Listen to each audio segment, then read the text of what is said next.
What is going on, everybody? My name is Ciara Lawler. Welcome to the week of Hero or Zero. This is the Heroes for Hire podcast. We are back again, talking one comic book character, as we do every single week. We talk their good points, their bad points, and just generally give you a bit of a rundown of everything to do with that character. As always, I am joined by my partner in crime, Mr. Shaun Meehan. Shaun, how's it going? There's a sparrow losing his goddamn mind, like, right outside my window. Is there? Yeah, and he literally started as you were doing the intro. Oh no, is he loud? I can hear him. I don't know if the mic's going to pick it up, but... Just imagine you're listening to this in a field. Yeah, okay, like, Ireland is 95% fields, so if you've never been here, this is now your experience of what it's like. It's just sparrows fucking themselves up. You're just going fucking ham on a bit of chirping. He's a big fan. He loves the show, loves Movie Mondays in particular. Specifically, he hates comic books. It's a bit of a dilemma. It's a bit of a Finch. Oh no. No. Now, Shaun, normally how this show works is I pick DC, you pick Marvel. Yeah. And last week you did Emma Frost, and the week before that I did a character called the Red Bee. Now, what normally happens is I pick someone terrible from DC because they're a hero or a zero, and I feel bad. So the next time it's my go around, I feel like I owe the listeners a character that's actually worthwhile. Okay, now that's a big claim because all DC is trash. Especially it is, Batman. Take that, Bill Finger. Fucking dickhead. But this week I'm going to be doing, specifically, I normally follow up a bad character with a Batman villain because that's kind of my world. And I'm doing this week the Riddler, Shaun. Ooh, the mystery man himself. Edward E.Nigma, as he's known. That's a very clever name. I remember being, like, when I first learned that was his name, I lost my mind. I was just like, that's fucking brilliant. You don't really have much going on, though, do you? Not when I was whatever age I was. Or now. 17. It was only when you're like, you were just graduating from college, you're like, fucking E.Nigma. Yeah, that's great, lads. Yeah, I'd known you for 2 years and the Riddler had never come up. So the Riddler, or Edward E.Nigma, what you will be surprised to know is that's not actually his original name. Fuck off. E.Nigma is a name he took when he became the Riddler. So, now, he was created by Bill Finger and Dick Sprang, and his first appearance was in October 1948. So, Edward Nashton is his original name. Now, I'm going to do his history up until the New 52, so up until 2011, because 48 to 2011 is longer than 2011 to 2020. Wait, let me check the maths on that. Go on, let's carry the one. Oh, yeah, you're exactly right, Conor. Oh, fuck it, yes. Fair play to you, boy. I was worried there for a second. I was counting on my fingers. I was have I miscalculated? So, Edward Nashton was born into a broken home, as most of Batman's villains are. Great start. His mother was absent, and his father was abusive. When Edward was a young boy, he became excited at the idea of winning a puzzle contest at school. So, to increase his likelihood of winning, Edward sneaked into school during the night and practiced the puzzle until he could solve it with ease. He practiced until he was able to solve the puzzle in 15 seconds flat. Okay, but that's just cheating. See, it is at the time. So you're saying the Riddler might be a bit of a bad guy? Well, I don't mean to imply, I don't mean to put that on the man. Wait a minute! But, like, just, like, reading the answers... And then being able to do the answers doesn't mean you're a genius, does it? See, and he didn't read the answers, though. What he did was he just kept breaking into the school to practice it repeatedly until he was the best. So he muscle memory... Oh, it was like a physical puzzle. Sorry, I was thinking like a crossword. Yeah, it was a physical puzzle. Yeah, okay. Well, then I'll allow that. Yeah. He ended up winning, because he could do it in 15 seconds. Yeah, he'd done it 100,000 times before.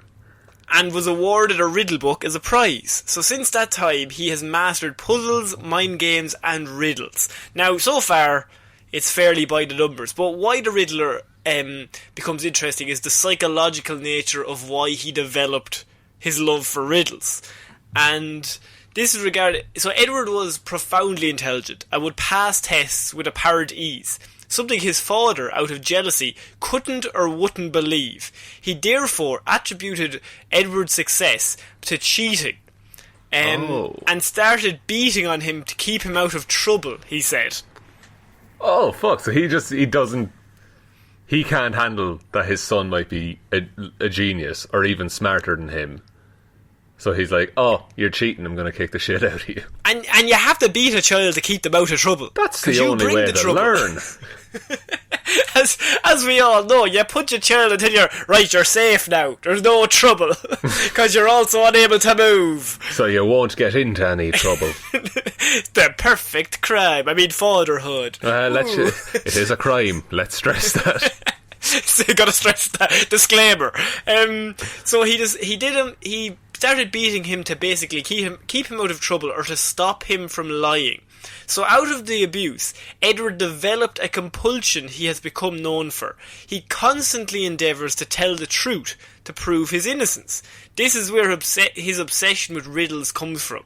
Unfortunately, the abuse is also a main factor that drove him mad and to a life of crime. But why he does riddles is because he's constantly just trying to prove his innocence, or he has to do something he has to leave some sort of clue, because he can't just leave it out there, because that would be, if he just does a crime without leaving some evidence to get caught, then that's not telling the full truth in a weird way.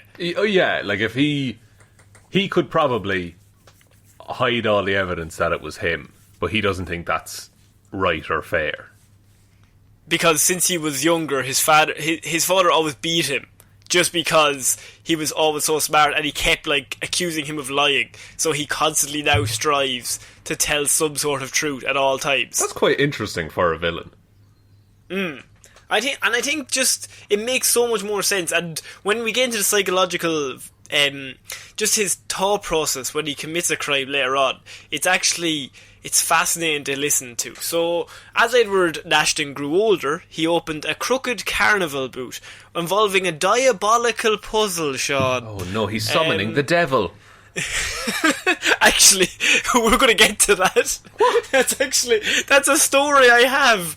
The customers would compete to solve the puzzle for prize money, but if they failed to do so, they would have to pay him a small fee for competing in the riddle. And in every case, Edward rigged the puzzle in advance to ensure that the customer would always fail. Ah, that's bad form. That you wouldn't get that in a fun fair nowadays, would you? No, they would never try to lie to you in a fun fair. Never. All those games are games of skill. Unsatisfied with the small pickings of the puzzle boot, Nashton closed the carnival attraction, and a confident Edward announced to himself that he was clever enough to use his wits for crime and baffle the law. He just announces this. He announced it, I'm assuming, to himself, as he looks in a mirror. If it's comics in the 40s, he's probably announcing it while he walks down the street whistling. Fair, yeah. But I was hoping he announced it to all his circus friends. You watch me! This time next year, I'll be fighting the crime. Crazy old Nashton. I'll be committing crime. Crazy old Nashton, he's done it again. So starting out as a simple informant and criminal profiler for the underworld of Gotham City, as well as for Batman, the Riddler slowly becomes more of a villain to Batman. It wasn't long before he became the main adversary to the Caped Crusader, constantly testing his analytical abilities to their limits. So he actually starts off as just an informant, because he knows things about people, he kind of work things out. He's a genius at the end of all this. Yeah. And Batman at the start kind of looks at him he's a wild card, but I'm glad he's in our deck kind of situation, where if you can use him to good, he's a good informant. But Riddler then suddenly, as is normally the case with this character, he begins to big himself up a little too much. He's like, well, I'm smarter than the Batman. I'm not just an informant, I'm actually smarter than him. Yeah, and that's where he becomes a supervillain, and that's what undoes him in a lot of his schemes. Yeah, because I suppose the idea would be that he's like, I'm giving Batman information. He has to come to me to learn something, which in a roundabout way shows that I know more than him. That's true. The argument could be made, though, that Batman is just he'll probably already know, and that'll be faster. So Yeah, Batman's clever enough to know, I don't need to solve it, I just need the information. And I'm pretty positive for the first few issues that he was there, say in the 40s or whatever, like, for a lot of those issues, he does get away several times. Like, he continuously gets away by just outsmarting the police and Batman and Robin. Now, there are some situations, obviously, where they solve the crime and he goes back to Arkham. But for the first few, I think it's for the first 2 outings, he definitely gets away, which kind of makes him stand out amongst the villains that, like, oh, this guy isn't just, like, broad. He's just as smart as Bruce Wayne. That's impressive. That to be able to say that, because Bruce Wayne is one of the smartest men on the planet, isn't he? Yeah, canon-wise, I think he's kind of referred to as that, yeah.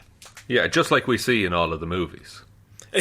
Look, as is always the case, do you remember The Dark Knight? He examined that bullet for no reason? Oh, that was pretty fucking smart. What is the wall? What's the reason for it? Who knows? Just to look cool? Just to look cool. It's a cool scene, but when you look at it, you're just like, why is he doing the bullet fingerprint for the bullet? Don't you worry, it's cool. That's a very Christopher Nolan, like, tapping our heads. Don't you worry about it now.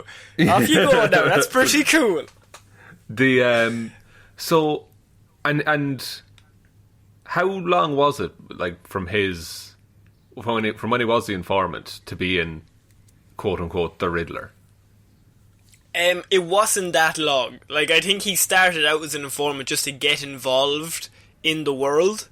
But the more information he garnered, the more he was like, I have, like, a lot of information on a lot of these people. I could just do this myself. Because, as is the case, say, with the Riddler, is he's always constantly trying to, like, I can go bigger, I can do more, because I'm the smartest person here. Why am I limiting myself to just this? Yeah, I get you.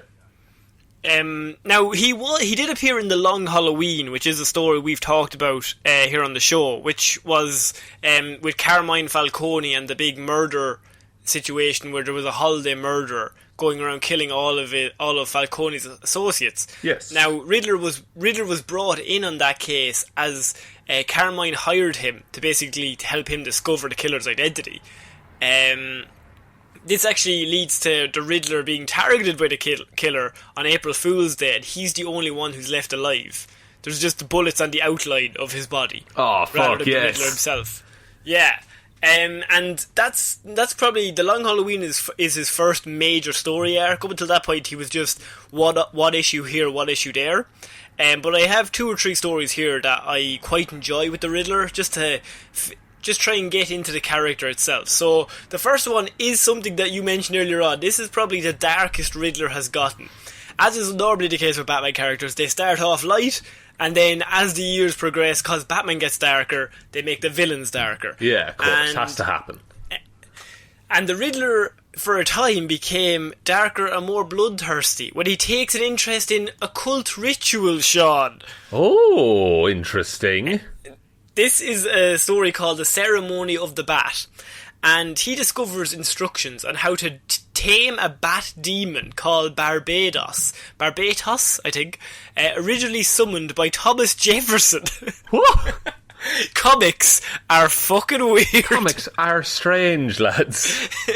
Look, he finds out there's this ritual to bring back this demon called Barbatos, and he's like, right, why not?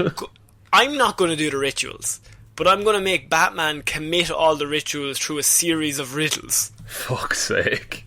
So the Riddler leads Batman around the city with a series of riddles designed to prepare Batman as a demonic sacrifice. Oh, what? Yes, this happened. This is ridiculous, Conor. Yeah. To make Batman chase him, he kidnaps 4 babies, Shaun. It's no longer ridiculous. Oh, it's a bit fucked. Very sinister now. Yeah. He tricks Batman into kissing a hanged man through CPR, because Batman, of course, has to give this man CPR, so one of the rituals is he has to kiss this hanged man, and covers him in blood at a transfusion centre. The next step is a dance with the dead, accomplished through zombie robots. What? Okay. Yeah. That surely doesn't count. They were never alive. That's actually... You know what? I think you fucking have it. I think I'm going to rewrite this comic. I think we should go back to the 80s now and have a fucking look. I think we should fucking fix all of this. That's all I'm saying. He then also then starts slaying a dog with silver. So he kills a dog with like a silver knife. Batman kills a dog? No, yeah, I think so. Yeah. Or Riddler does it. Here now. Yeah. He then forces Batman to slit the throat of an unbaptized baby, Shaun. Right. But hang on. That said, it sounds bad. But the next slide is, by leaving him with a baby who needs an emergency tracheotomy? Yeah. So Batman needs to cut the baby's throat to save its life.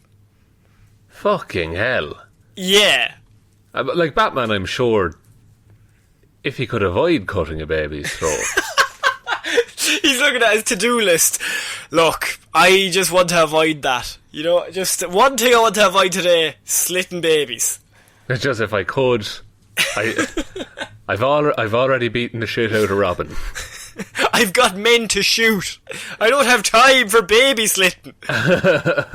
So, is there another ritual, or is that all of the rituals? Finally, he then makes Batman do an acrobatic dance in front of a goat, representing the devil. And he does this by attacking Batman with a flamethrower. Bats hate fire. They do. Notoriously, bats hate fire. So, okay. And then do they summon the demon? Batman is captured and tied to an altar. The Riddler prepares to stab him in the heart, but the demon Barbatos intervenes to stop him. Sorry, the demon Riddler is on Batman's side. The demon's on Batman's side. Even he's like, here. Lad. No. Stop it. Don't kill a dog or slit a baby's throat. Even as a joke. That's fucking ridiculous. That's absolutely ridiculous. The Riddler flees in terror and torches the building, but the Batman is able to escape. But that's probably the darkest Riddler has gotten. I was trying to find a story that showed Riddler being very dark, because I'm going to try and show like a different character. I think because Batman in the 80s and 70s, they made him like super, super dark to counteract the 60s show. Yeah. Of course, Riddler then becomes interested in fucking occult rituals. I mean, what? Look, if everyone needs a hobby. And, so that's probably the darkest he got as a character. And a small piece of story that I have, and then I've got another story that I quite like, but is Nightfall. Now, this is the story where, of course, Bane, he sorts out Batman, and he what he does is he basically tires Batman out to the point that Batman can't walk anymore, and then he breaks Batman's spine. It's a rough day out for the Batman. But it's a classic comic cover. 'Tis. And Riddler was back in action in this story. And so the main thing in this is that his stay in Arkham, he was in Arkham when Bane released all the inmates as a plan to eliminate Batman. Yeah. And Riddler escaped as well and gathered his whole gang and started planning his next move. Riddler sent a letter to the Gotham City Police Department, but this is the saddest line I could read, Shaun. They were too busy with all the other criminals from Arkham, and Riddler's letters got overlooked in the situation. That is the saddest thing. I'll send them 10 riddles here and then we'll see what happens. And they're just like, look, fucking Joker set fire to an orphanage. We don't have time for your fucking letters, Riddler. It's too many games, honestly. I'm sorry. We'll get to it. And after a while, his own henchmen got tired of waiting. So they abandoned him. They abandoned him. Oh, Jesus. So now he has no friends. No friends. No anything. And no one to give riddles to. No, because they don't care. Oh, my God. I'm pretty positive after that story he goes on TV and is like, I'm going to blow up the whole city if nobody answers my riddles. And listen, Gotham Police, there's a stack of letters. Like, there's a million of them. And I know some of them are a bit childish and they're like Christmas cracker riddles, but at the same time, they deserve attention. Just as much burning orphanages do. I deserve attention. And so he goes on television, he's like, I've got a big bomb if you don't solve the riddles. And Robin, who's obviously working with Batman, because Batman is trying to fight 10 different villains at once, and Robin's like, I'll go take care of Riddler. Robin sees the television broadcast and immediately solves all the riddles that he tells him, learns his moves, arrives at the TV station in no time, and beats Riddler and captures him again. Gee, and which Robin is this? Hang on, I'm trying to think. Tim Drake, I think. Oh, no, God. It might be Jason Todd. It's one of them. Okay, but either way, a Robin beats the Riddler. Tim Drake would make more sense, because I didn't look up which Robin it was, but Tim Drake is notoriously a very intelligent Robin. Yeah, whereas Jason Todd is a violent dick. Dumb as a wall. Dumb as a fucking wall. And Little Dicky can do some flips, and that's about it. How dare you? How dare you? Little Dicky is useless. No! So we're finishing off my stories for Riddler with what happened just before they went to New 52, which is a story that I've read, and it's the only reason I've kind of thrown it in here, because I think it encapsulates everything that's going on with the Riddler just before they changed it all back, because he actually turned good for a little bit. The Riddler was sent into a coma when he was hit in the head by the Shining Knight's mace. And when the Riddler awoke a year later, he was without his obsessive-compulsive fixation for riddles, but still possessed his great intellect and enormous ego. Oh, fuck, okay, so he's... Yeah. He's lost the thing that... So he's still a genius, and he's an arrogant genius. Yes. But he doesn't feel the need to communicate with everyone through riddles. Yeah, he doesn't have that obsessive, compulsive fixation for them. That's cool. Yeah. Because that makes him more dangerous. Yes, and with the Penguin's advice, he's actually reformed, and he becomes a private investigator, at which he legally develops a fortune. What? Yeah. That's and amazing.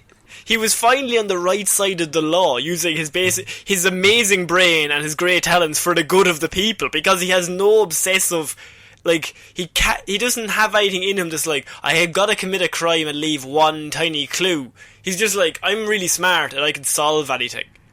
Yeah, I'm just gonna do this and then likely get away with it.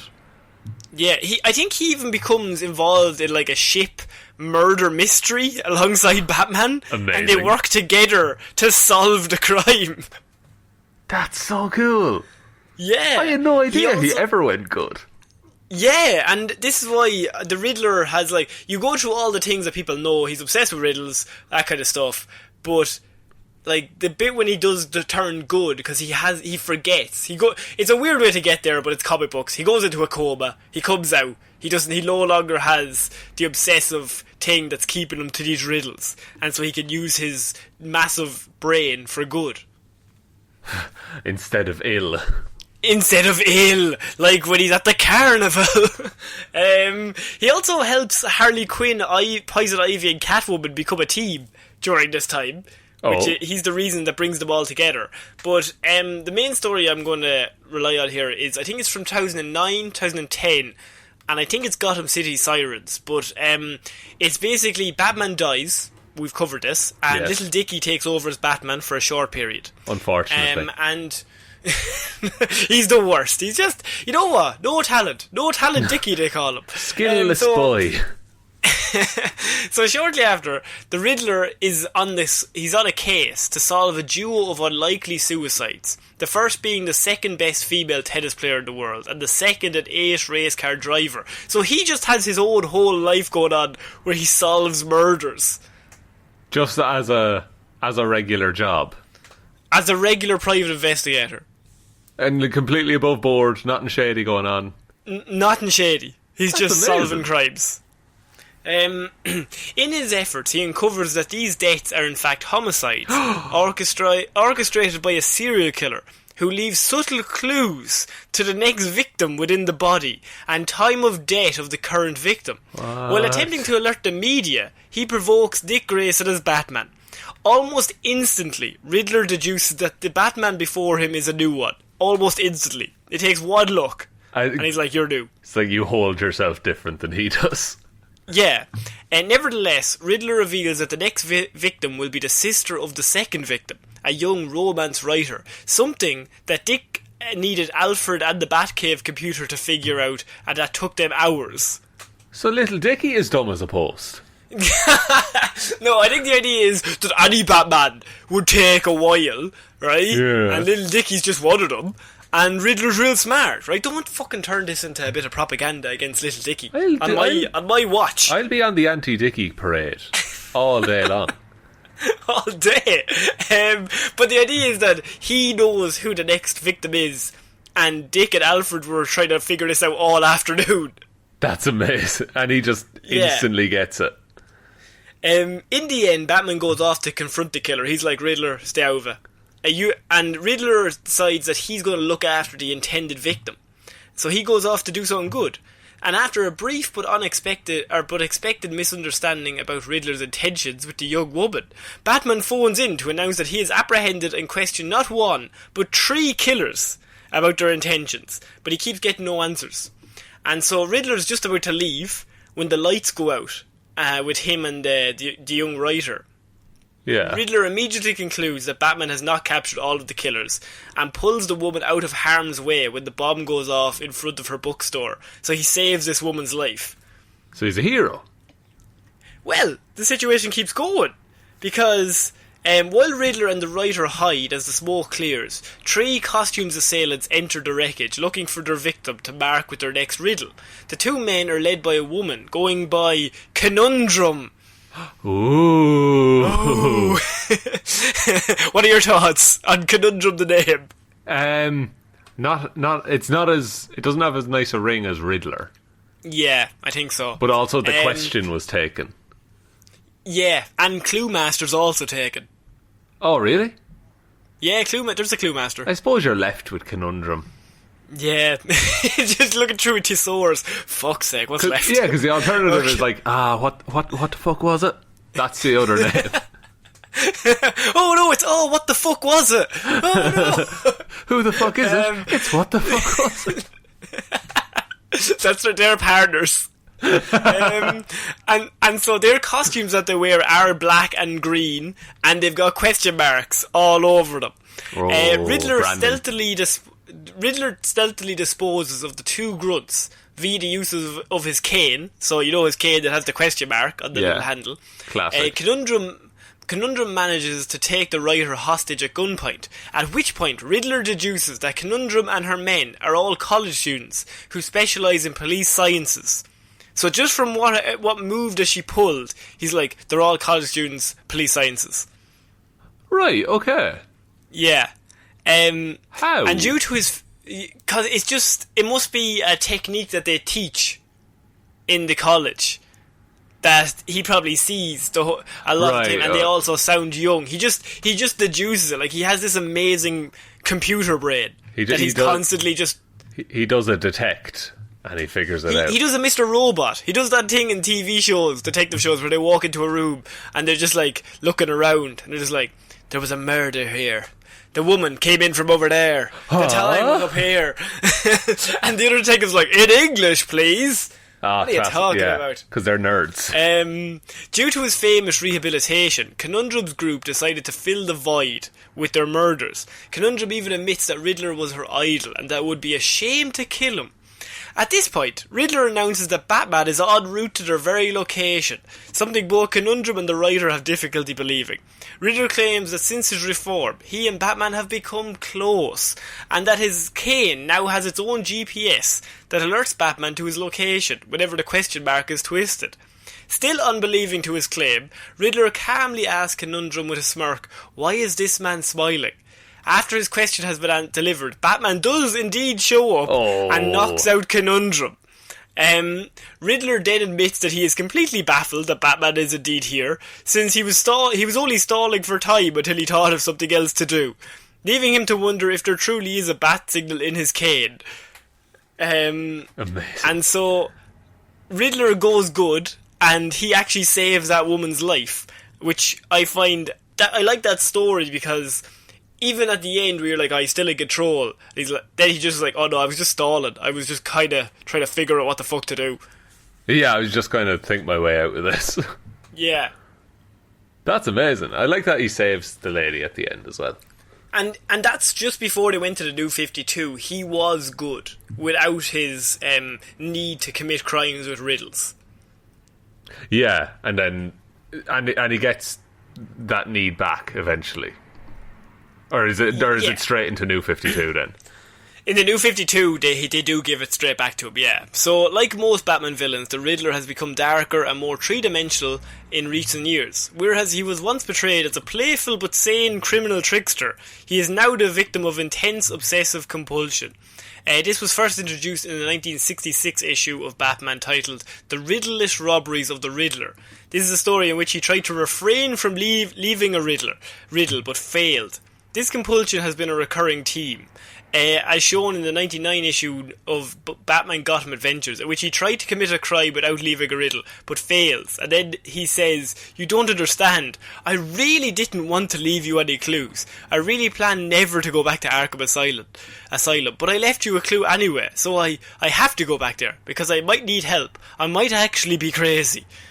Oh, fuck. I suppose he is a genius. Like, he would assess these things of himself. He's so smart, he's aware that he's crazy. But he does all the same stuff anyway. Yeah, because he can't stop himself. Yeah, he can't not. Yeah. And so his powers and ability, Shaun, if you want to finish this out. So he has genius level intellect. The Riddler is a supreme problem solver, criminal mastermind. He's a genius with brilliant deductive power. His mind excels with puzzles, mind games, and manipulations. Investigation, he possesses great deductive skills. Escapology. Riddler is adept in escapology. Since childhood, Edward has been a big fan of the late great Harold Houdini and has used his escapes many a time. Tactical analysis and stick fighting. He's pretty good with his cane. Yeah, I was about to say, when does he ever fight with a stick? And then I remembered he carries one all the time. His one thing, yes. His weaknesses are his obsession, of course. His riddles are in fact a bizarre obsessive compulsion. His attempts to stop himself from sending them has been met with failure time and time again. This actually extends to the fact that he simply cannot kill his opponents when he has the upper hand, but prefers to put them in a death trap to see if he can devise a life and death intellectual challenge that the hero cannot escape. However, compared to Batman's other teamed enemies, Riddler's compulsion is quite flexible, allowing him to commit any crime as long as he can describe it in a riddle or a puzzle. Oh, so as long as he can do a rhyme around it, he'll be grand. Yeah, but I love the idea that he has the upper hand, but he can't kill his opponents, because there's no honour in just killing them. Yeah, and he needs to do the trap, because then they have a shot at getting out.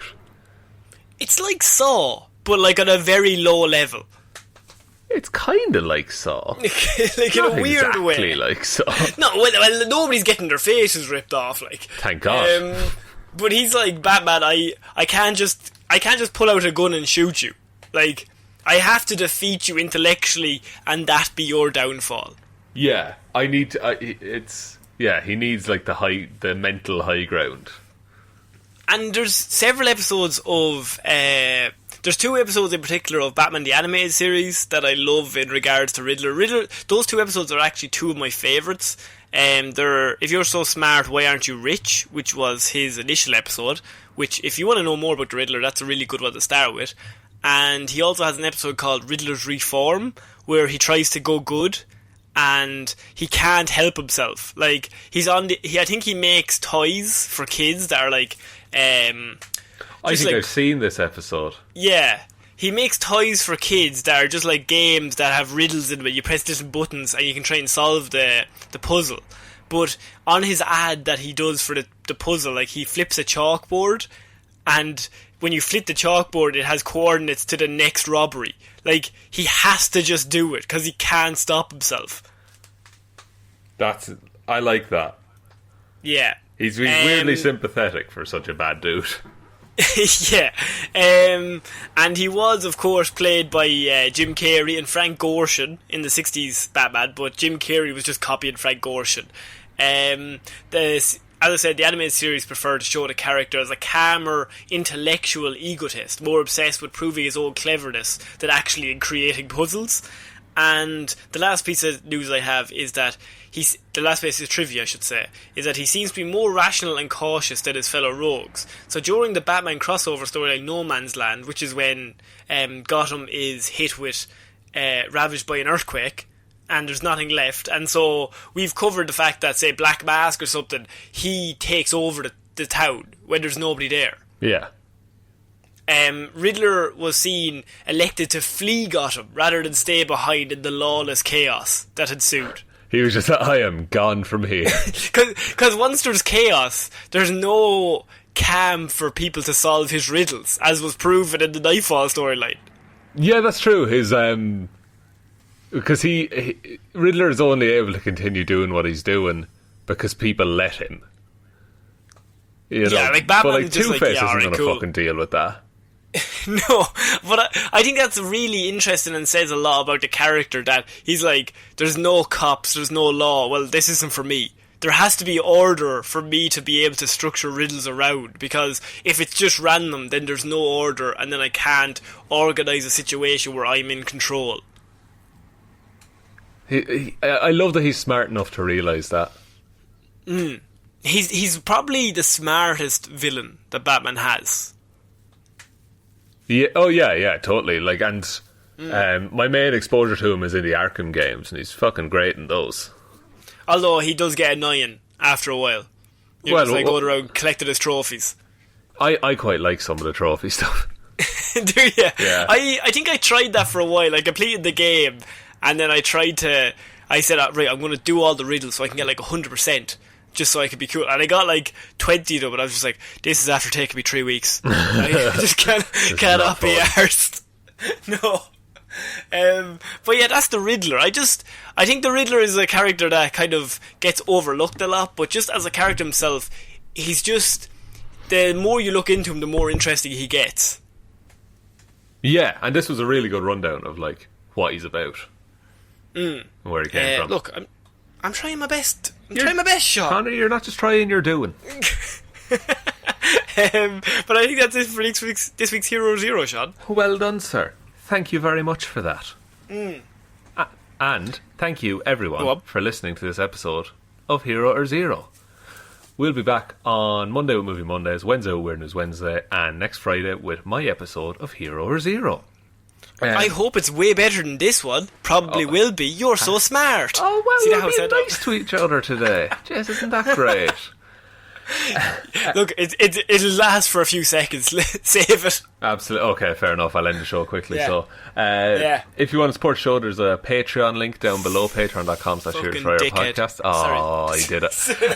Big thank you to everyone who supports us over there. It really does mean a lot to us. Thank you so much. We're on all the social medias. They're all linked in the description. You can email us, heroesforyour_@outlook.com, if you have any questions or any characters you'd like to see hero or zeroed. But other than that, just tell one human being that we exist. Just the one. And I think that's it. Is that it? I think that's it. So I've been Conor Lawler. I've been Shaun Mean. I'll see you next week, guys. Bye. Bye.